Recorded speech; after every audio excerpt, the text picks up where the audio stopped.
Oi, gente, tudo bem? Hoje a gente vai dar continuação à nossa aula de sistema nervoso autônomo. A gente falou na aula passada de sistema nervoso parasimpático, hoje a gente vai falar de sistema nervoso simpático. Lembrando que o sistema nervoso simpático eu tenho como principal neurotransmissor a adrenalina, né, ou a noradrenalina. Ele é considerado o sistema colinérgico, adrenérgico, desculpa, colinérgico foi o parasimpático. Então, a gente vai falar hoje da farmacologia do sistema adrenérgico. Então, só para lembrar aqui que o nosso sistema nervoso ele é dividido em periférico e central, né? Nessa divisão do sistema nervoso periférico, a gente tem aqui uma divisão eferente, uma divisão aferente. A divisão eferente ela se divide em sistema nervoso autônomo, simpático e parasimpático, e no sistema nervoso somático. Então, a gente já viu como funciona o sistema nervoso parasimpático, a gente vai ver como funciona o simpático. Então, aqui só relembrando, a divisão parasimpática nós temos dois neurônios, pré-ganglionar, pós-ganglionar. Eu tenho aqui na fenda sináptica sendo liberado um neurotransmissor que é comum à divisão simpática e parasimpática, que é a acetilcolina, que vai interagir em receptores colinérgicos do tipo nicotínicos, né, que são canais iônicos de rápida atividade. E eu tenho no sistema parasimpático a liberação de acetilcolina entre o neurônio pós-ganglionar e o órgão efetor, interagindo então com receptores que nós chamamos de muscarínicos, que variam aí, né, os tipos de M1 a M5. Na divisão simpática, eu também tenho o neurônio pré-ganglionar, que fisiologicamente ele é menor que o pré-ganglionar do simpático. Né? Aqui no gânglio eu tenho a mesma liberação da acetilcolina interagindo com os receptores nicotínicos da mesma forma. E eu tenho um neurônio pós-ganglionar que é maior do que na divisão parasimpática, né, quando a gente fala de anatomia. E aí aqui, esse neurônio pós-ganglionar, ele vai liberar a noradrenalina, que vai interagir então com os receptores adrenérgicos. Aí eu vou logo tirar uma dúvida que muitos alunos me perguntam: professora, noradrenalina, adrenalina, isoprelina, qual a diferença, né? Por que alguns livros falam adrenalina, outros falam noradrenalina, outros falam epinefrina, né? Então, norepinefrina, né? Por que tem esses nomes? Então, a noradrenalina é o neurotransmissor que é liberado aqui na fenda sináptica, no neurônio, né? No sistema nervoso. A noradrenalina ela tem o mesmo precursor, a tirosina, da dopamina. Então, a tirosina se transforma em dopa, que se transforma em dopamina, que se transforma em noradrenalina. E a noradrenalina se transforma em adrenalina. Só que a adrenalina ela é liberada diretamente no nosso sangue. Então, ela é considerada um hormônio. Ela é liberada pela suprarrenal. Então, ela é considerada um hormônio. Isoprenalina é um fármaco, um agonista sintético, né, sintetizado, que tem a mesma ação da noradrenalina. Então, a noradrenalina, quando liberada do neurônio sináptico pós-ganglionar, ela vai interagir com receptores adrenérgicos, que vão variar do tipo alfa ou beta. Então, o que são, né, a noradrenalina, ela está classificada entre as catecolaminas. As catecolaminas são assim denominadas porque elas são aminas, né, que tem um grupo catecol, ou seja, hidroxilas ligadas, né, esse grupo catecol com hidroxilas ligadas no carbono 3 e 4. Então, eu tenho aqui, que é as hidroxilas, um grupo catecol, que é comum a todas, né? E também temos o nitrogênio, né? A amina, que é amina primária ou secundária, que aqui é comum a essa classe. Então, a noradrenalina, ela é uma catecolamina, assim como a adrenalina. A única diferença aqui é uma molécula, né, um metil, que tem aqui. Eu tenho a dopamina e a gente tem a isoprenalina, ok? Então, a gente tem essas semelhanças, por isso que elas são consideradas catecolaminas. Então, como é a síntese, né? Eu tenho a L-tirosina, que é o precursor. Ela vai sofrer a ação de uma enzima, a tirosina hidroxilase, se transformando em L-dopa, que vai ser convertida por uma hidroxilação, né, em dopamina e depois noradrenalina e adrenalina. Até noradrenalina, a liberação é do neurônio para a fenda sináptica, já a adrenalina é liberada diretamente na circulação. Então, a L-tirosina, a tirosina hidroxilase, ela converte a L-tirosina em dopa, ela tem uma especificidade, né? É uma etapa de hidroxilação, ocorre uma hidroxilação, né? O principal ponto de controle da síntese da noradrenalina, a gente tem como controlar essa síntese através da inibição dessa tirosina hidroxilase, né? E ela é inibida pela própria noradrenalina. Então, quando eu tenho um excesso de noradrenalina, a própria noradrenalina faz um controle, um down regulation aqui, e inibe a tirosina hidroxilase, inibindo que eu tenha mais produção de noradrenalina, certo? Então, aqui, a tirosina, né, tá aqui a molécula da tirosina, sofre a ação da tirosina hidroxilase, se transformando em dopa. A dopa sofre a ação da dopa descarboxilase, se transformando em dopamina. A dopamina sofre a ação da dopamina beta-hidroxilase, originando a noradrenalina, que aí tem a ação da feniletolamina N-metiltransferase, que vai liberar a adrenalina pela suprarrenal. Então, aqui, por exemplo, eu tenho a alfa-metiltirosina noradrenalina, ela inibe a tirosina hidroxilase, então eu não tenho a transformação de tirosina para dopa. Consequentemente, eu tenho diminuição de dopamina e de noradrenalina.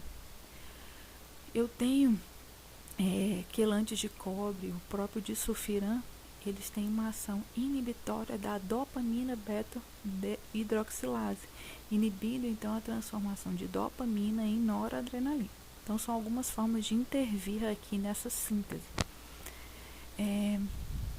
Desculpa.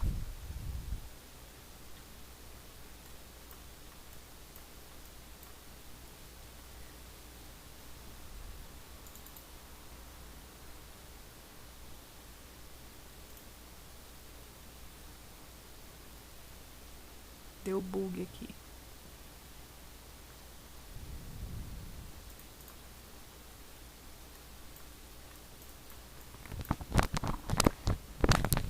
Tá, então vamos continuar. Desculpa, deu um probleminha aqui. Apertei e foi lá pro final. Então, a noradrenalina, né, a adrenalina, como todos os neurotransmissores, como a gente já conversou nas aulas passadas, eles são produzidos e são armazenados em vesículas. Para eles chegarem dentro dessas vesículas, eles precisam de um transportador. O transportador, no caso das catecolaminas, é o VMAT. Né? Esse VMAT, especificamente o VMAT2, ele faz o transporte ativo desse neurotransmissor para dentro da vesícula. Então, ele usa energia, ele usa ATP. Ele gasta energia para colocar essa noradrenalina ali dentro da vesícula. E existem fármacos que podem inibir esse VMAT e faz com que eu acumule noradrenalina aqui dentro do neurônio. Ao acumular noradrenalina aqui dentro desse neurônio, eu dou mais chance para que essa noradrenalina seja degradada por enzimas que estão aqui dentro, por enzimas que estão aqui dentro desse neurônio. Então, aqui um exemplo de fármaco que inibe o VMAT é a reserpina. Ela bloqueia o armazenamento da noradrenalina ela é utilizada como antihipertensivo e impede que essa noradrenalina então seja armazenada na vesícula. Ela não sendo armazenada, ela não consegue ser liberada, né? Então,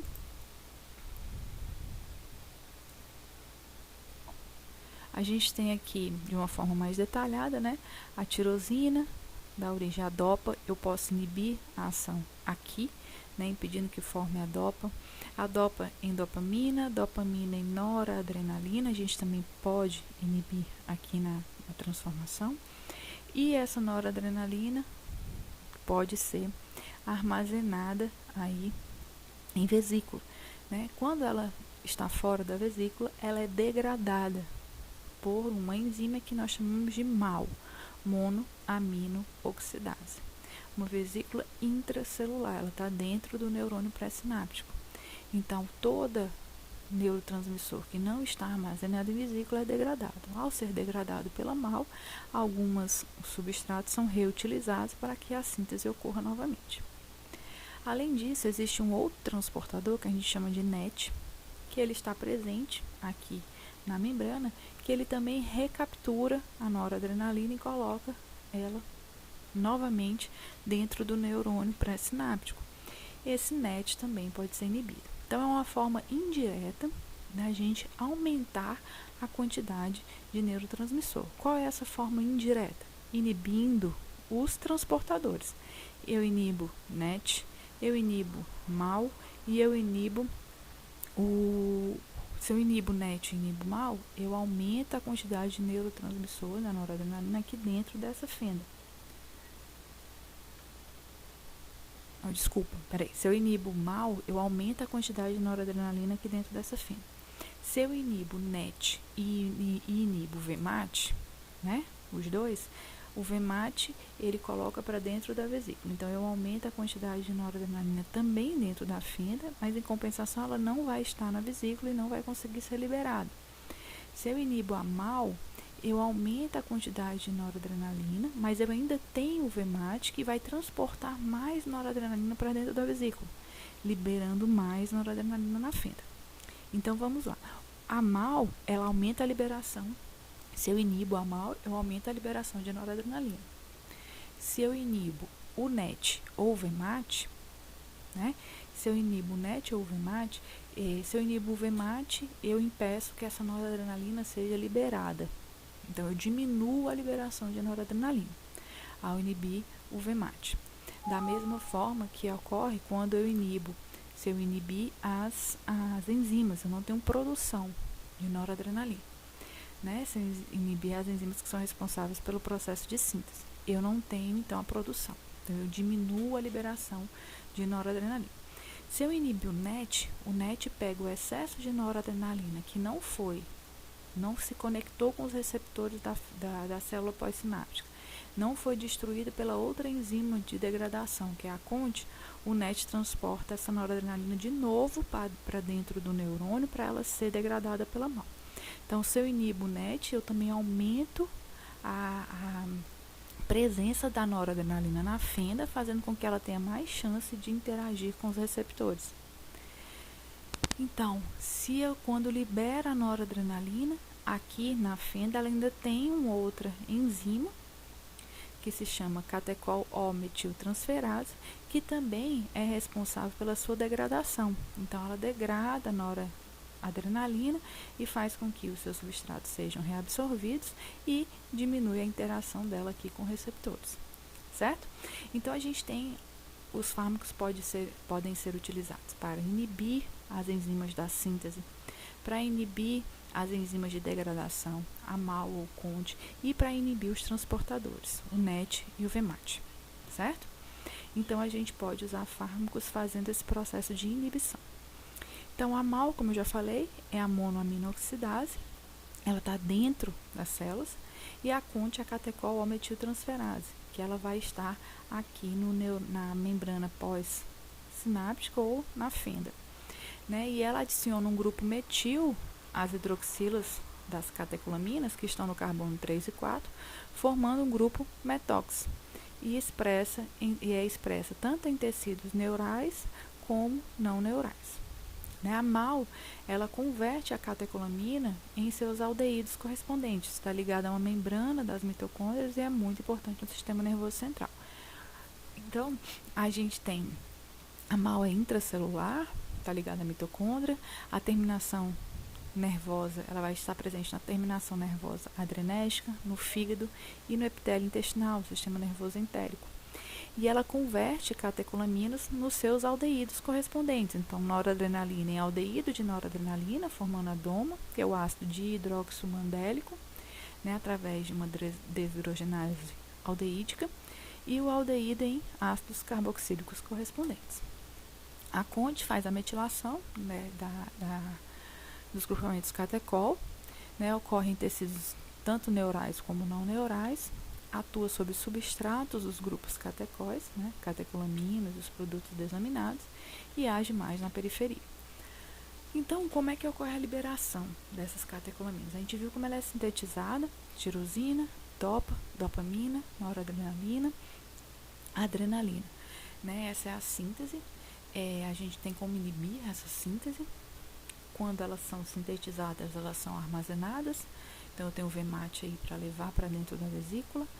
Quando ela está dentro da vesícula, ela precisa ser liberada na fenda. Como é que ocorre essa liberação? Então, eu tenho a passagem de um potencial de ação, que vai fazer com que eu abra canais de cálcio, aumenta a entrada de cálcio. Cálcio, a gente já viu que ele é estatório, então ele faz com que essas membranas migrem para a periferia, aqui para essas vesículas migrem para a membrana do neurônio pré-sináptico, pré-ganglionar, e ocorra a exocitose, a liberação desse neurotransmissor, né, dessa noradrenalina. Essa noradrenalina agora, aqui na fenda, ela pode interagir com os receptores adrenérgicos, né? Ela pode ser captada pelo NET, né, que vai transportá-la de volta para dentro do neurônio pré-sináptico, ou ainda pode ser destruída pela CONT. Então, liberou noradrenalina, ela vai interagir com receptores adrenérgicos. Dentro do neurônio pré-sináptico, eu tenho a MAO atuando aqui como a enzima, eu tenho o VMAT transportando para dentro da vesícula. Quando sai, eu tenho o NET fazendo com que ela volta, eu tenho a CONT destruindo, ok? Então, quando a gente fala dos receptores adrenérgicos, nós temos receptores alfa-1, alfa-2, beta-1, beta-2 e beta-3. O alfa-2, eu vou começar falando do alfa-2, porque o alfa-2 ele é o diferente, né? Então, ele é um receptor pré-sináptico.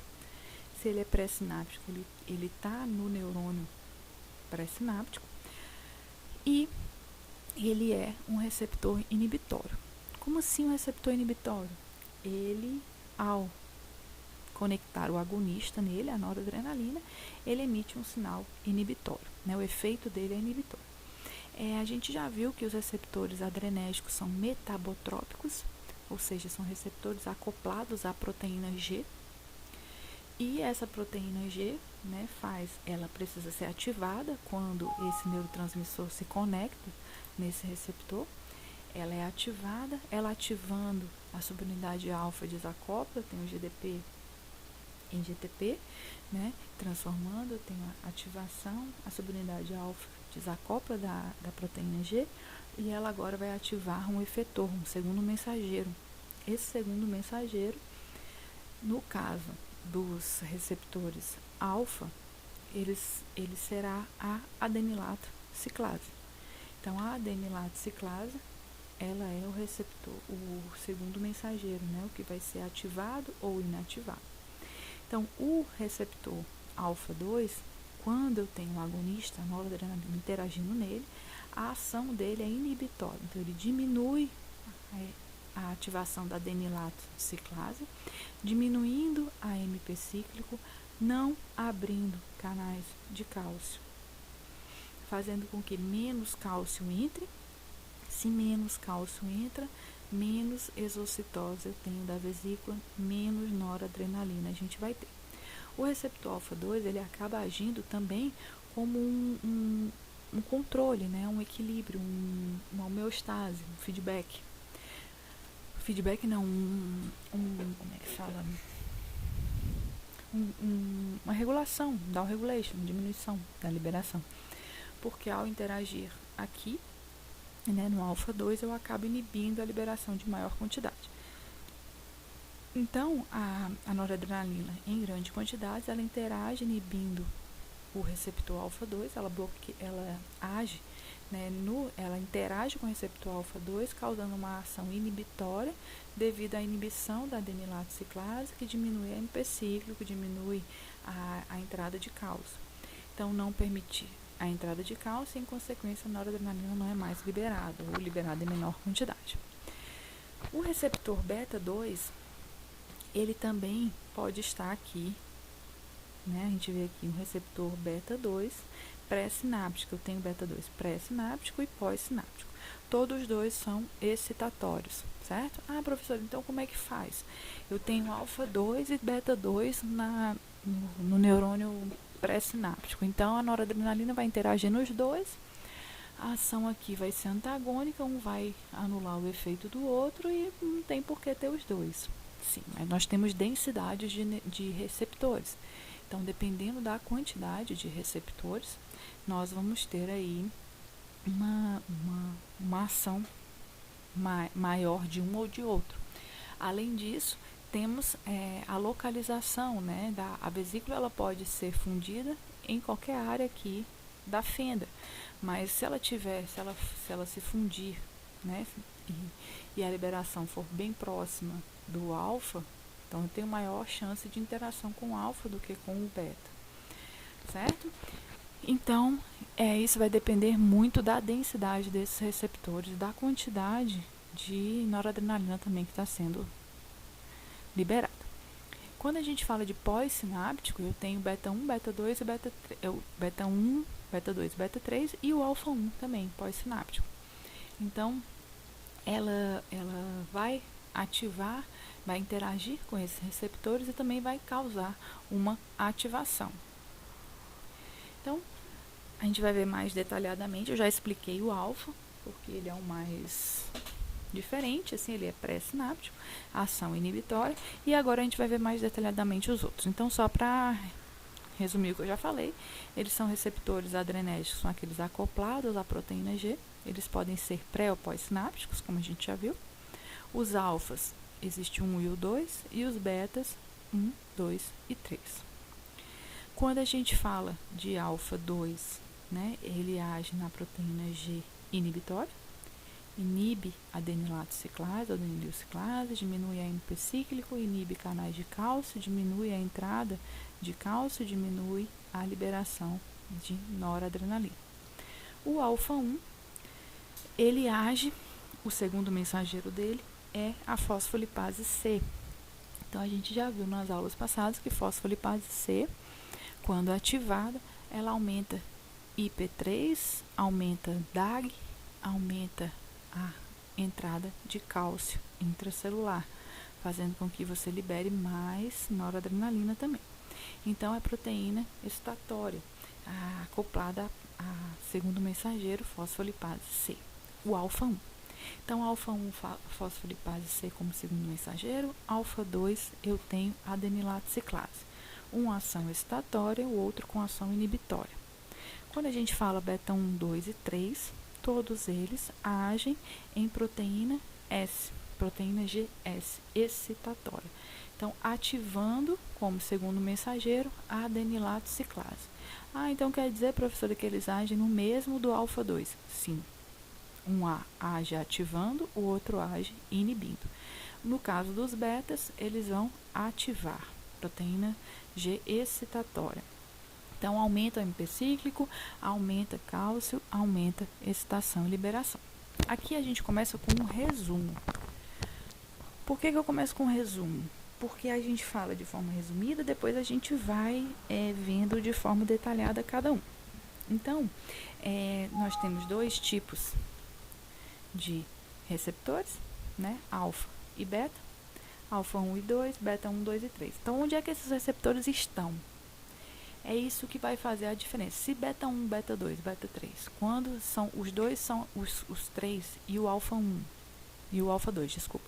Os três são ativados, na verdade, os 5 são ativados pelo mesmo neurotransmissor, né? Ou seja, ativados de forma estatória ou inibitória, eles são ativados pelo mesmo neurotransmissor. É o que vai fazer com que cada um o que vai fazer com que prevaleça a ação de um deles, né? É a densidade, o local onde ele está, né? Então, quer dizer, professora, que esses locais que a senhora está falando são os únicos locais onde eu vou encontrar esses receptores? Não, são os locais onde você vai encontrar esses receptores com maior densidade, ok? Então, o alfa 2, ele é encontrado nos neurônios pré-sinápticos, a gente já viu. Já eliminei, ele tem caráter inibitório, proteína G inibitória. O beta 1, ele tem a sua ação, a sua maior densidade é no coração. Então, ele tem a ação, quando a noradrenalina se liga ao beta 1, eu tenho a ação de aumento, né? Então, eu tenho, lembrando que o sistema simpático, ele é um sistema de fuga. Então, aumenta a contração, a taquicardia, a pessoa fica ligada, aumenta gasto de energia, certo? Então, eu tenho ativação no coração beta 1, aumenta débito e força cardíaca, né? Força de contração. Quando a gente fala, aí eu tenho alfa 1 e beta 2. O alfa 1 e o beta 2, eles estão praticamente nos mesmos locais. Só que o alfa 1 a gente viu que age na fosfolipase, o beta 2 ele age na adenilato. Aí o alfa 1 ele é estatório, né? O beta 2 você viu que ele também ativa a adenilase, ele também é estatório.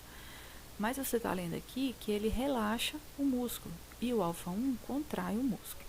Professora, como é que o beta 2 age em adenilato, assim como o coração, e aqui ele tem a ação excitatória e aqui ele vai ter uma ação de relaxamento?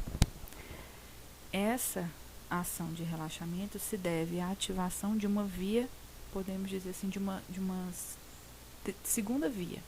Então, ele age relaxando o músculo liso aqui de vasos, brônquios, do trato gastrointestinal, do útero, bexiga, vias seminais e vias ciliares.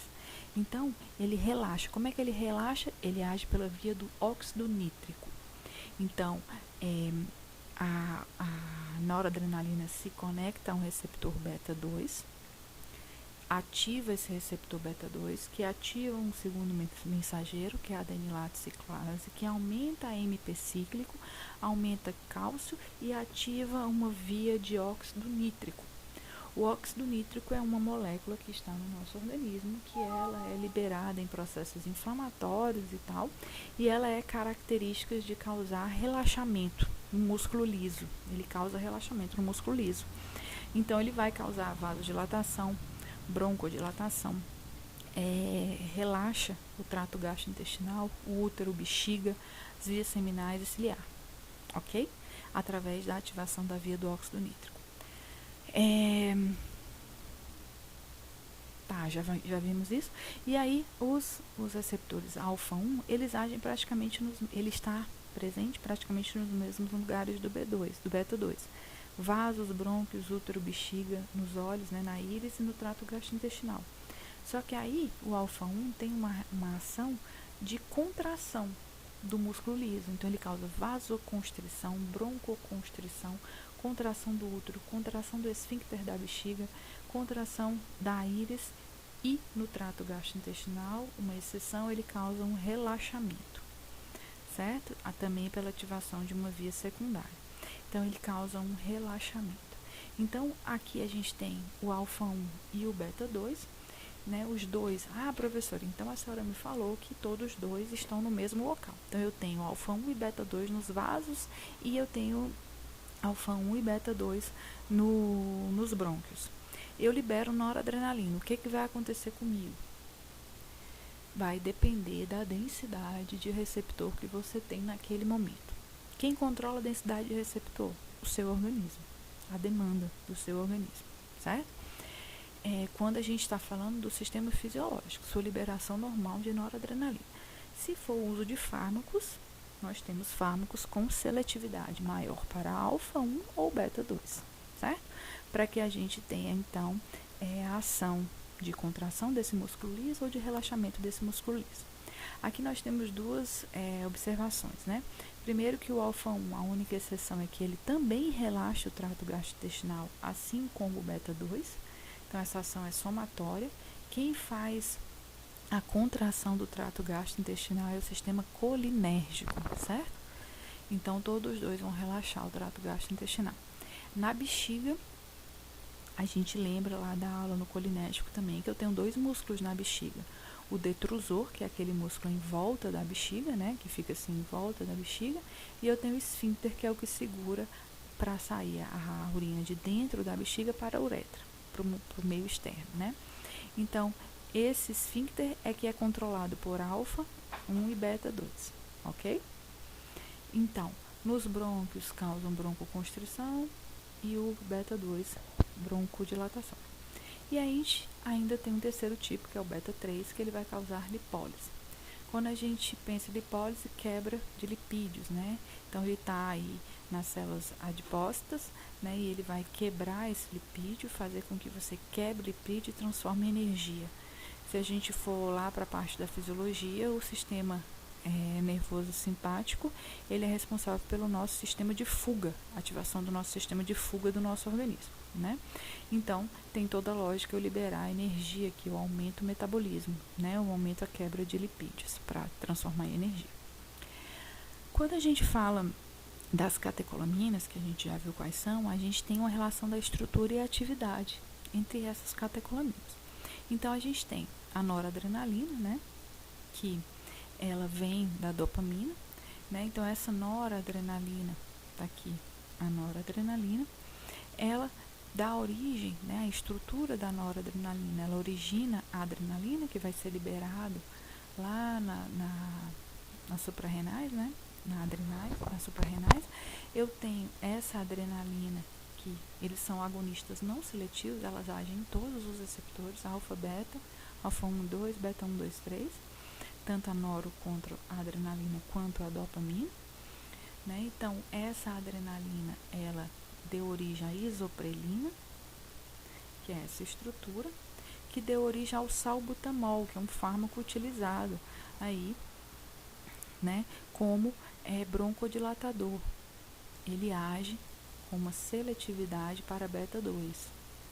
A isoprelina também deu origem ao propanolol, que ele tem uma ação antagonista. O que é antagonista? É aquele que se liga e bloqueia a ação do agonista. Então, o antagonista, o propanolol, ele é um antagonista seletivo beta-1, mais seletivo beta-1. Então, ele diminui frequência cardíaca e diminui pressão arterial. Então, ele causa aí ele tem uma ação antagonista. A noradrenalina também, a estrutura da noradrenalina também deu origem à estrutura da alfa-metil noradrenalina, que dá origem a metaraminol, que é um agonista alfa seletivo, né? Ele controla o controle do vaso na hipotensão arterial, né? Eu tenho a dopamina, dando origem à tiramina, né, que são aminas simpático-miméticas de ação indiretas, né? Indiretamente elas agem aumentando a quantidade ou de dopamina, ou de noradrenalina, ou de adrenalina, né? A gente tem a efedrina. Então, a efedrina também é um derivado da noradrenalina, de ação indireta, e eu tenho a anfetamina. Aí a gente tem aqui, entre os receptores alfa e beta, dependendo da sua seletividade, ele tem maior potência em algum receptor, que ele é mais seletivo. Então, aqui, quando a gente fala de alfa 1, eu tenho a fenilefrina, que é um descongestionante nasal, que ela é mais seletiva para alfa, ela age em alfa 1, ela é mais seletiva para alfa 1. Né? Eu tenho a clonidina, que age como antihipertensivo em alfa-2. Alfa-2 é inibitório. Se ela é um agonista, se liga no alfa-2, eu diminuo neurotransmissor, né? Liberação de neurotransmissor. Então, eu tenho ação antihipertensiva. Se eu tenho um agonista beta-1, ele age em beta-1 e ativa beta-1. Beta-1 está onde? No coração. Então, eu tenho dobutamina, aumento da frequência e da força cardíaca. Beta-2 está onde? Vasos, brônquios, bexiga, trato gastrointestinal, útero. Então, beta-2, salbutamol. Salbutamol, ele é utilizado aí para asma, como broncodilatador. Os antagonistas são aqueles que bloqueiam, né, seletivamente, no caso aqui antagonista seletivo, seletivamente alguns dos receptores. Então eu tenho aqui a doxazosina, né, que age em alfa-1 e a prazosina, que são antihipertensivos. A ioimbina e o idazoxano, que são alfa-2 seletivos, aumentam a quantidade de noradrenalina na fenda, né, porque ele bloqueia a alfa-2 e impede o efeito inibitório de alfa-2. O antagonista beta-1 diminui os efeitos de contração do coração. Então, o tenolol, metoprolol são antihipertensivos. E eu tenho beta-2. Quando é que eu uso um bloqueador beta-2? Eu tenho a butoxamina, que é um bloqueador beta-2. Ele impede que eu tenha uma broncodilatação, por exemplo, né? Então, eu tenho uma broncoconstrição. Então, eles são usados, né, esses fármacos adrenérgicos, em doenças cardiovasculares, respiratórias, psiquiátricas. Eles têm como os principais alvos farmacológicos, né, onde é que eles agem, esses fármacos vão agir? Nos receptores, nos transportadores, como eu falei para vocês, o VMAT e o NET, e nas enzimas, MAL e NACONT, ok? Além das enzimas de síntese. Então, esses fármacos adrenérgicos eles podem ser divididos de acordo com a estrutura química, onde eles são considerados catecolaminas, porque tem aquele grupo catecol, ou não catecolaminas, certo? Não tem o grupo catecol. Então, adrenalina, noro, dopa, iso, prenalina, efedrina, anfetamina, felinefrina e metoxamina, não catecolaminas, ou classificados de acordo com o mecanismo de ação. Pode ser de ação direta, indireta ou mista. A ação direta age diretamente nos receptores, as catecolaminas, né? A ação indireta, eu tenho aqui a anfetamina, a tiramina, que a gente viu, fármacos simpático-miméticos de ação indireta. Eles, de uma forma indireta, eles acabam tendo uma ação nesse sistema adrenérgico. E de ação mista, né? Age tanto de forma direta como de forma indireta, como a efedrina, certo? Então, quem são esses agonistas adrenérgicos diretos? Nós temos norepinefrina, a epinefrina, isoproterenol, fenilefrina, clonidina, salbutamol, terbutalina e dobutamina. São alguns exemplos de fármacos, né? Então, aqui, a norepinefrina, ela é uma não catecolamina de ação direta, né? Então, ela tem ação em todos os receptores, assim como a epinefrina, ação em todos os receptores. Isso mostra que, se você utilizar esses fármacos, você vai ter todas aquelas ações que a gente já viu dos órgãos, dependendo da densidade que vai ter do órgão no local onde está tendo a liberação da epinefrina ou epinefrina. Se eu tenho o isoproterenol, ele é seletivo beta, tanto 1 como 2. Ele não tem ação em alfa, né? Então, ele age no coração, age no relaxamento da musculatura lisa de alguns órgãos e na lipólise também. A fenilefrina, ela tem ação alfa-1. Se ela tem ação alfa-1, ela tem ação de constrição do vaso é broncoconstrição também, certo? A clonidina já tem ação alfa-2, então ela tem uma ação inibitória, diminui a liberação de noradrenalina, o efeito dela ela é principalmente usada como antihipertensivo. O salbutamol, que ele é utilizado para asma, né, ele causa broncodilatação porque ele tem uma seletividade maior para beta 2, ele também age em beta 1. Só que essa ação é mínima. Então, para alguns pacientes, ocorre a taquicardia. Então, tanto ele como a terbutalina tem que ser usados com cuidados em cardiopatas ou hipertensos por causa dessa taquicardia. A dobutamina, ela já tem uma ação aqui no aumento dessa frequência cardíaca. Então, para que eu vou usar a dobutamina? Pessoas que têm insuficiência cardíaca, né? Mas ela também causa broncodilatação. Ele não é completamente seletivo para beta 1 ou beta 2. Aí a gente faz algumas perguntas, né? Qual o medicamento que seria recomendado para o tratamento da asma? Eu já coloquei a pergunta e já coloquei a resposta. São aqueles que agem em receptores beta 2, né? Específicos para beta 2, né? Porque ele vai causar broncodilatação. Qual o medicamento de escolha para o tratamento da insuficiência cardíaca? Ele tem que agir em beta 1, né? Ele tem que ser agonista beta 1. A dobutamina, que a gente viu, né? Agonista beta 1. Agonista beta 1. Qual o medicamento de escolha como descongestionante nasal?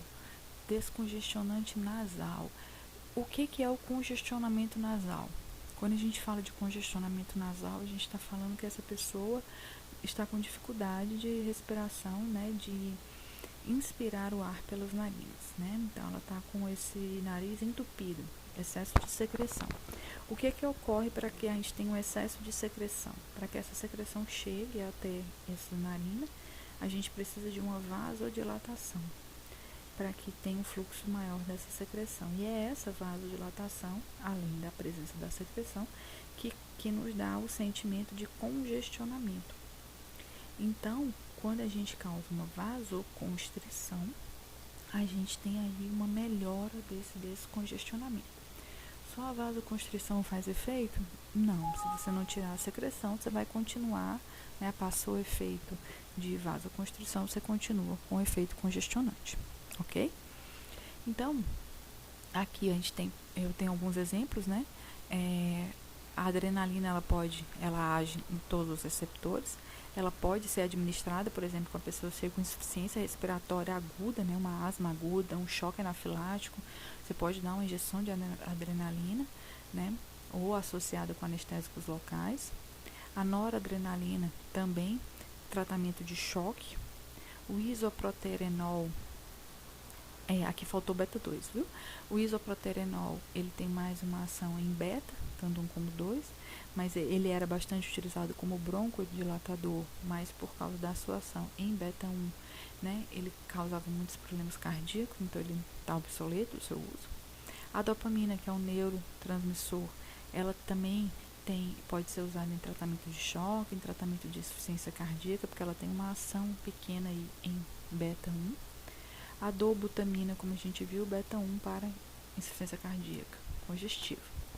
Então, o que eu posso utilizar para um paciente que está com congestionamento nasal, né? Eu vou utilizar alguma coisa que causa vasoconstrição, né? Então, eu vou usar o medicamento alfa-1, fenilefrina.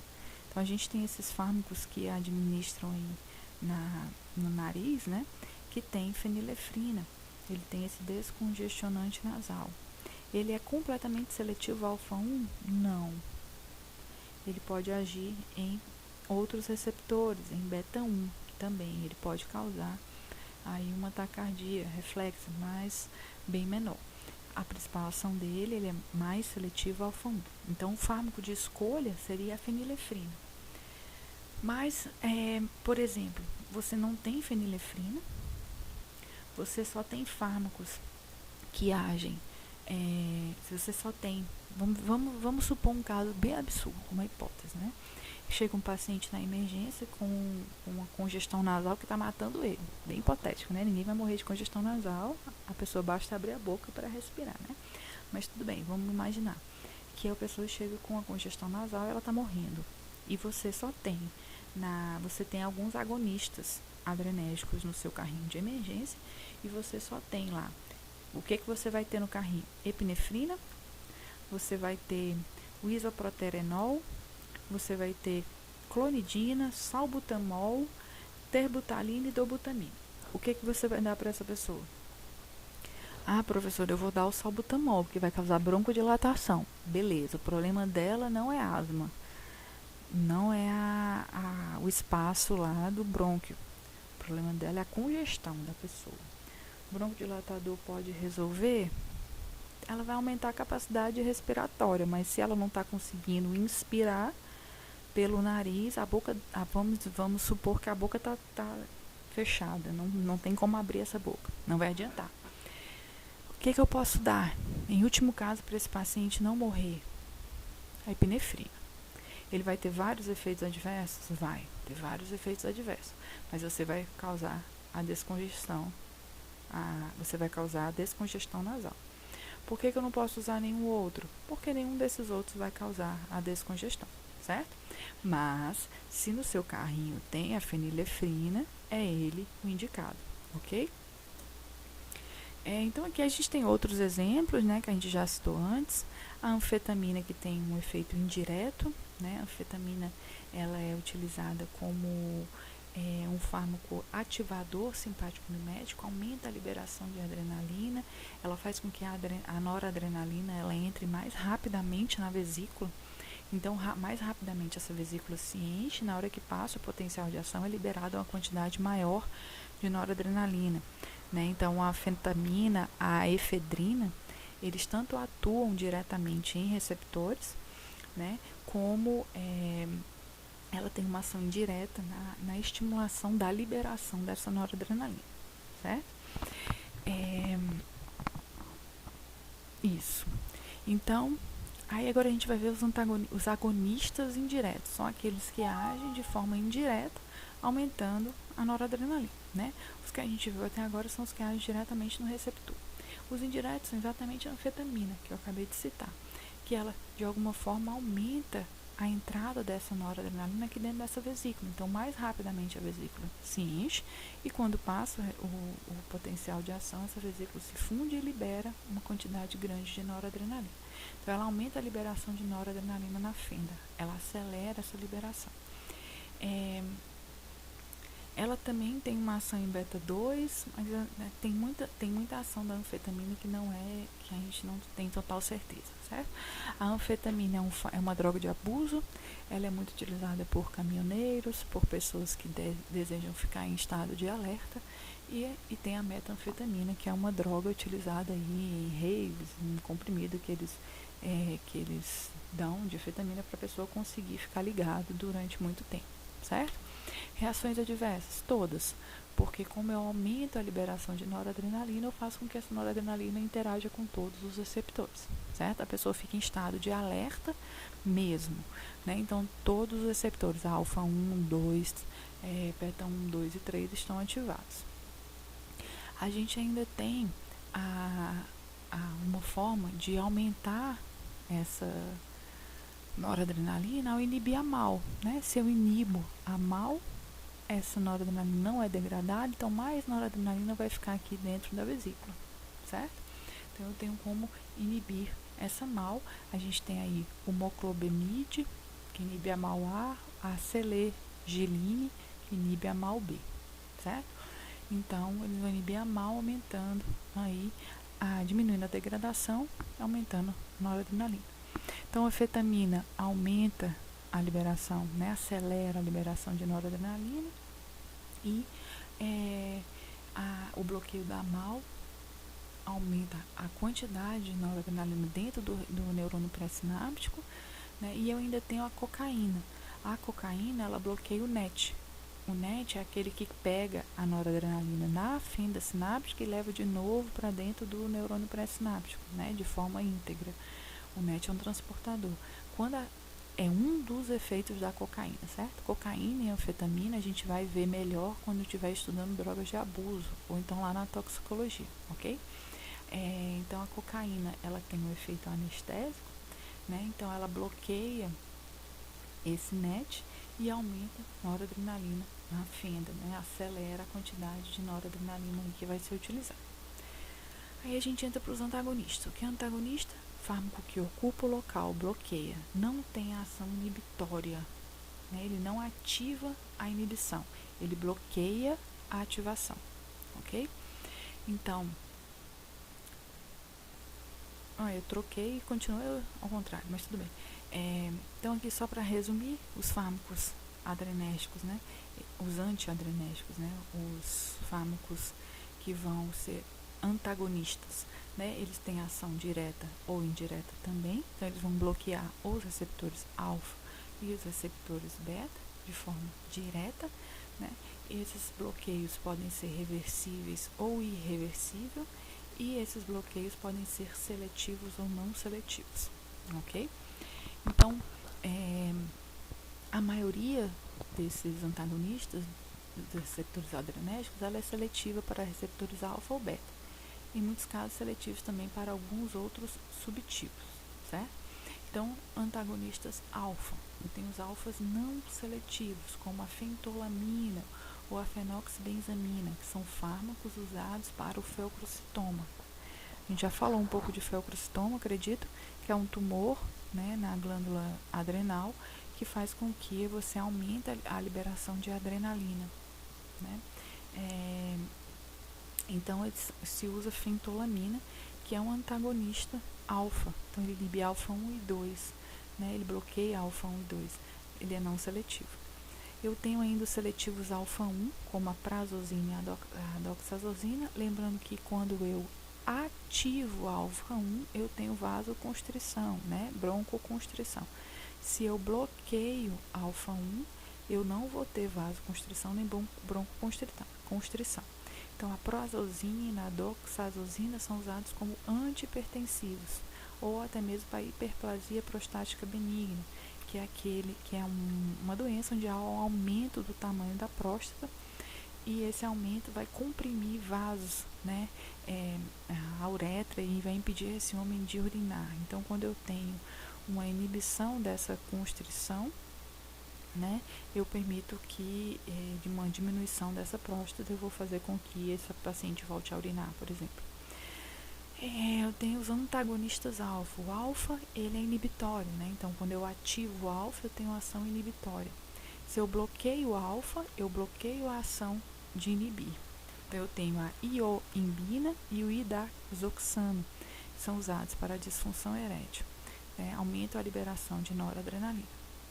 Então, os inibidores alfa, eles inibem a contração de vasos, por exemplo, diminui a resistência vascular periférica, né? Quando a gente inibe a contração, eu não causo relaxamento, eu inibo a contração. Eu diminuo a pressão arterial porque eu inibo, né? Eu diminuo essa resistência vascular. Eu diminuo a contração do vaso. Então, eu diminuo a resistência e acabo diminuindo a pressão arterial, né? Ela pode causar aí uma hipotensão postural, né, que é aquela diminuição da pressão por causa da postura ereta.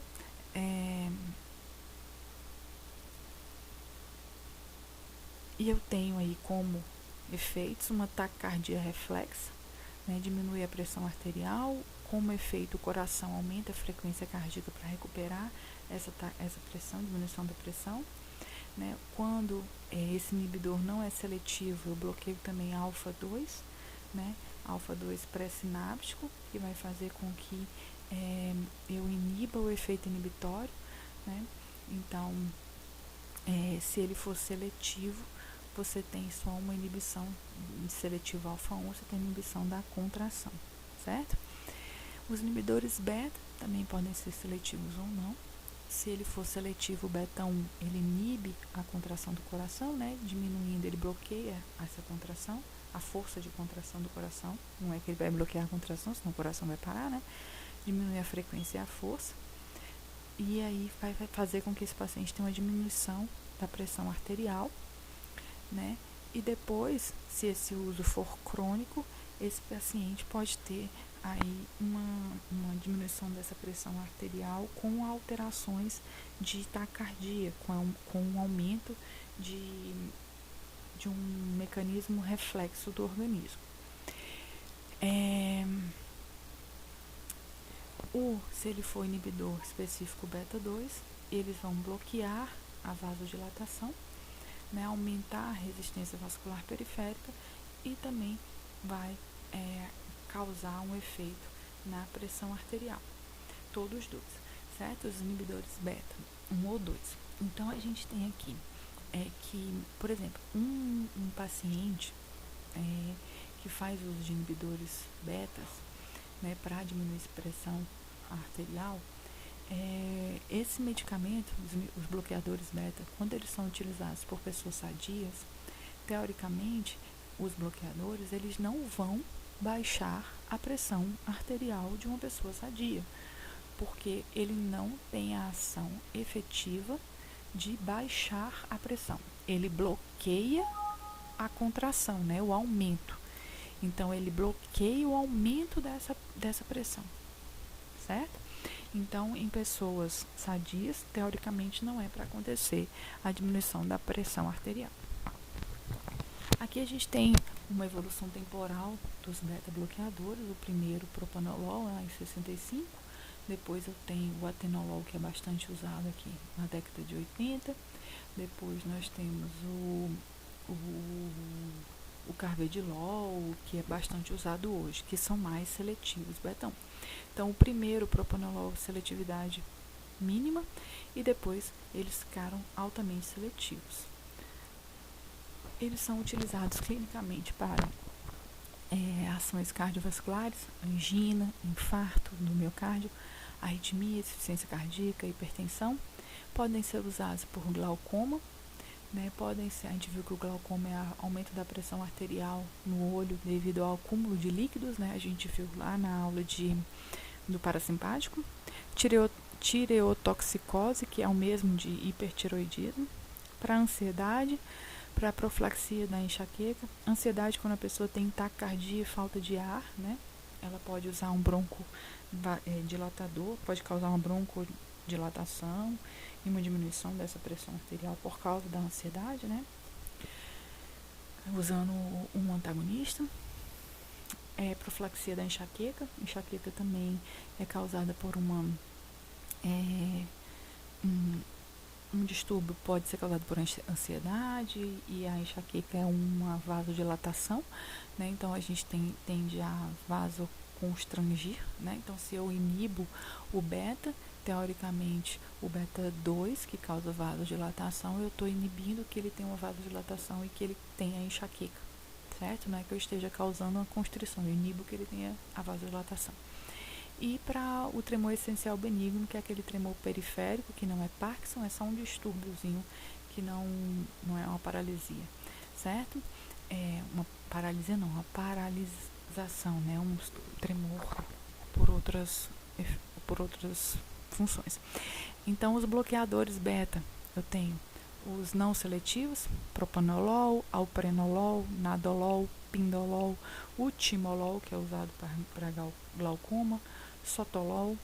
Eu tenho os beta-1 seletivos, acebutol, atenolol, practolol, metoprolol. O beta-2 seletivos, a gente tem aqui butoxamina, né? Então, bloqueador beta-2, que eu disse para vocês que a ação deles, que a utilização deles é simplesmente experimental, né? Excepcionalmente experimental, porque ninguém quer usar o medicamento para causar broncoconstrição. Os antagonistas, né, os bloqueadores indiretos, ou os antagonistas indiretos, são aqueles que, de alguma forma, inibem a liberação da noradrenalina. Então, a gente tem eles inibindo a síntese, né, como é o caso da alfa-metirosina, que inibe a tirosina hidroxilase, né, que é usado no tratamento do feoprocitoma, que é o tumor, né, que aumenta a liberação de noradrenalina, de adrenalina. Então, ela inibe a transformação da tirosina em dopa. Então, eu não tenho produção de dopa, nem dopamina, nem noradrenalina. A carbidopa, que é um derivado da hidrazina, da dopa, usada no Parkinson, que bloqueia também a síntese da dopamina, especificamente no Parkinson, logicamente da noradrenalina também. Então, eles agem aí na síntese. A gente viu que tem como bloquear a síntese para diminuir o efeito, né? Para diminuir a liberação desses neurotransmissores. Então, a gente tem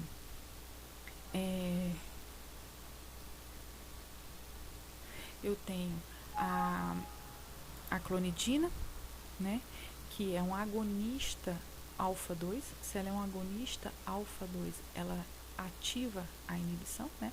Então, que são inibidores do tônus simpático, fármacos que afetam, né, a síntese da noradrenalina de forma direta ou indireta. Então, eu tenho a clonidina, né, que é agonista alfa 2. Se ela é agonista alfa 2, ela tem ação inibitória, inibe mais liberação de noradrenalina. Eu tenho a alfa-metil-noradrenalina, que ela também estimula ela tem uma ação estimulatória, né, ativa os receptores alfa 2, assim como a clonidina, né, então diminui a liberação a formação de noradrenalina, de dopamina. A gente tem os fármacos que agem na inibição aqui das enzimas, né, de transformação, da dopa-descarboxilase, da que a gente viu aqui da tirosina hidroxilase, né, que inibe então essa síntese, que essa síntese se completa.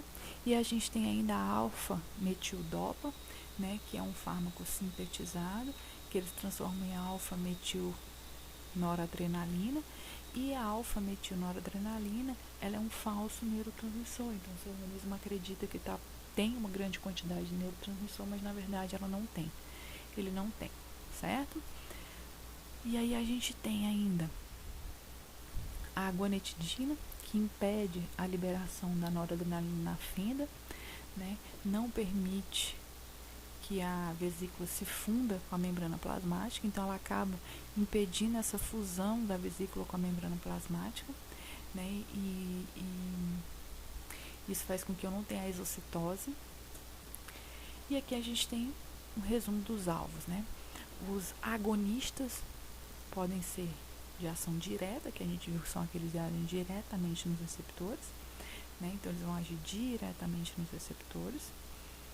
E a gente tem os indiretos, né? Então eu tenho os agonistas indiretos, que vão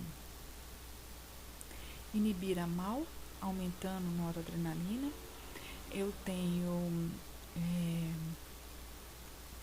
os antagonistas indiretos, que inibem o transporte da noradrenalina para dentro da vesícula, fazendo com que ela seja mais degradada, então eu vou diminuir a noradrenalina. Eu tenho os agonistas alfa 2, que também inibem, né, a adrenalina, os bloqueadores alfa 2, que de alguma forma permitem a maior liberação de noradrenalina, os antagonistas beta, né, que ao se ligarem em receptores beta, eles impedem que o agonista se ligue à noradrenalina. Eu tenho da mesma forma os antagonistas, né, bloqueadores alfa. A gente tem os antagonistas indiretos, como a alfa-metiltirosina, né, que inibem a alfa-metiltirosina, a tirosina hidroxicarboxilase, que inibe a transformação, a síntese, né, e a gente ainda tem aqueles que inibem a captação, inibe o NET, inibe o VCONT, né, e inibe o NET, fazendo com que fique mais noradrenalina na fenda, inibe o VMAT, fazendo com que ele não entre aqui na vesícula. Posso inibir a MAO, aumentando a noradrenalina, e a CONT também, certo? Então agora eu vou mostrar para vocês alguns usos clínicos, né? Então só aqui para a gente ver uma forma mais resumida os principais efeitos da ativação dos receptores. Então, alfa 1, vasoconstrição e relaxamento do trato gastrointestinal. Uso clínico, certo, gente?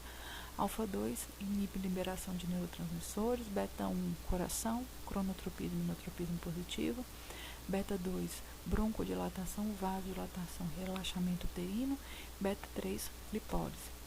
Então, um exemplo, relaxamento do trato gastrointestinal. Tanto o alfa 1 como o beta 2 fazem o relaxamento do trato gastrointestinal. Quem faz a contração? O sistema colinérgico, né? Sistema nervoso periférico, parasimpático, ele que vai aumentar o peristaltismo. Nos brônquios, eu tenho a ação de alfa 1, broncoconstrição, beta 2, broncodilatação. Né? Então, observe o efeito dilatador no beta 2, se ele tiver maior densidade de beta 2. Se eu tiver maior densidade de alfa e o fármaco não for específico, eu vou ter broncoconstrição. Fisiologicamente, nós temos um controle, nós não temos nem broncoconstrição, nem broncodilatação, né? Nós temos os broncos trabalhando de uma forma fisiológica normal, fisiologicamente normal. Na bexiga, atenção novamente, alfa 1 contrai, beta 2 relaxa. A gente está falando de esfíncter, né? Então, o sistema nervoso simpático, ele tem a ação de relaxamento do músculo detrusor, certo? Que é aquele que aperta a bexiga. Quem vai contrair a bexiga? O parasimpático, certo? Então, lembrando que quem diz qual é o efeito final é a densidade do receptor, né? Então, a ação na musculatura lisa contrai a musculatura em alfa 1. Os beta adrenérgicos agem adenilato ciclase, aumenta MP cíclico, né? Se eu bloqueio, eu tenho diminuição de cálcio, causando relaxamento, que vai depender do endotélio. A gente viu que o beta 2, ação via secundária, óxido nítrico, né? Então, ele tem uma ação de relaxamento através da liberação do óxido nítrico de uma via secundária. Além disso, eu tenho a proteína quinase A sendo ativada, também responsável pelo relaxamento, mesmo eu tendo ativação de adenilato ciclase, ok? Coração, beta 1, aumenta a frequência e força, cronotropismo e inotropismo positivo, aumenta débito cardíaco, consumo de oxigênio, diminui deficiência cardíaca, né? Metabolismo, beta 3, estimulação da lipólise. O beta 1, ele é usado, adrenalina para parada cardíaca, dobutamina, choque cardiogênico. Sistema respiratório, eu tenho asma, eu tenho um agonista seletivo, beta 2, porque o beta 2, ele é broncodilatador, né? Então, por que eu uso um agonista? Broncodilatador, salbutamol, salmeterol, formoterol, terbutalina, são broncodilatadores seletivos beta 2, agonistas. Prazosina, sistema cardiovascular, bloqueador alfa 1. Então, causa vasodilatação porque bloqueia a vasoconstrição, tá?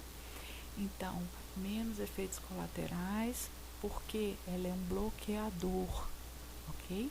É um bloqueador, ele não ativa nada, ele bloqueia a ativação, por isso que tem menos efeitos colaterais. E por ser mais seletivos também. Relaxamento do colo da bexiga, da cápsula prostática, útil em paciente com hiperplasia prostática benigna e retenção urinária. Os bloqueadores adrenérgicos foram descobertos mais ou menos em 58. Tem os primeiros compostos que são derivados da dicloroisoprenalina, tem baixa potência, atuava como um agonista parcial, ou seja, não tinham seus efeitos totais. Com o avanço, a gente tem o propanolol, que eu mostrei para vocês aquela sequência de produção de medicamentos, né? Depois a gente tem oxiprolol, alprenolol e o atenolol, que é seletivo beta 1, ainda é um dos mais utilizados, certo? Hoje nós temos o carvedilol, que é altamente seletivo beta 1. A reserpina, que eu já falei, que inibe o VMAT, inibe o transporte da noradrenalina para dentro da vesícula. E terminamos por aqui. Qualquer dúvida, podem entrar em contato comigo. Ok?